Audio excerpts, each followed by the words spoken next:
Welcome back to Eternal Battlegrounds. As you can see, Makima has released. Her passive is Chains, and they will buff or allow you to use individual moves. So her first move is Bang. This move adds a chain to your passive. This is Rend.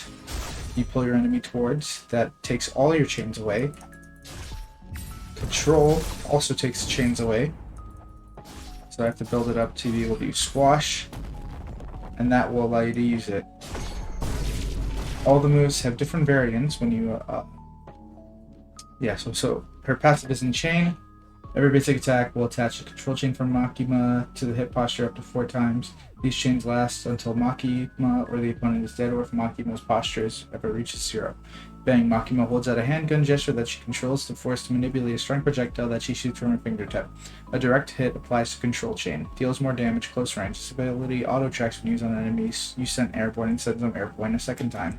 So when you up tilt, my bad, I'll make sure to do that properly. So when you up tilt like that, it'll aim up and also up tilt them, which allows you to do a plethora of other combo extenders.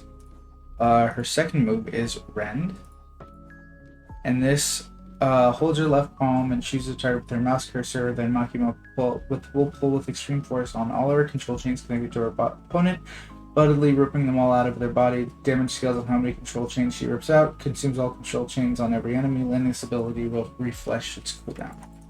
So, if you land it, you'll have it again, but you will need to add more chains, obviously. Where did that guy go? He's there, okay. Next is Control. Makima holds your left palm out and chooses a target with the mouse cursor. Makima will attract all the control chains connected from her palm and the opponent, forcibly pulling them to Makima and right into her sword. Consumes 1 control chain from the enemy. This ability will airborne an enemy a second time if they were previously airborne.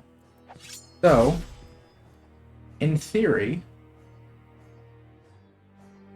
if I do this, it should be true.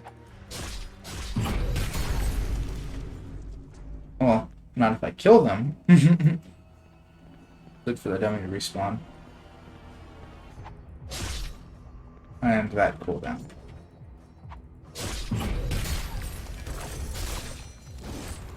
And it sends them up in the air again. Next is Squash. Makima makes a twisting hand gesture. Afterwards, the opponent is crushed as an immense force from out of nowhere slams down, then above them. The opponent's scream level wind-up indicator so it can be easily blocked. This ability auto-tracks and stuns longer when used on an enemy sent airborne. So, I used the wrong move because I'm a genius.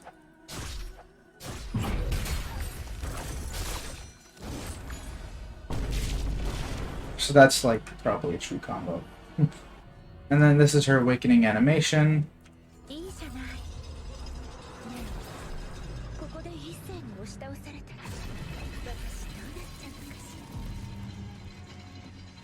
As you can see, it's just the same moveset because her awakening is not done yet. So this is the awakening animation. Her eyes begin to glow and you get the blood halo from the manga. And her sword is still there.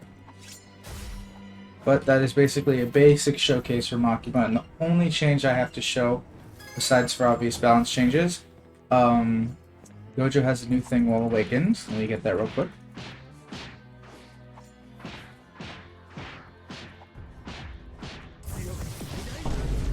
When you awaken,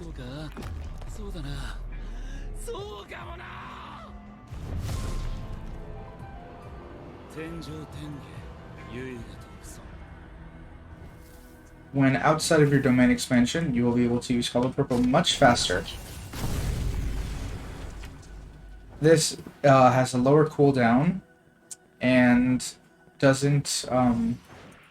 It has a lower cooldown and has less wind up. Just to show that the cutscene is still there, I'll infinite void as soon as my thing comes back.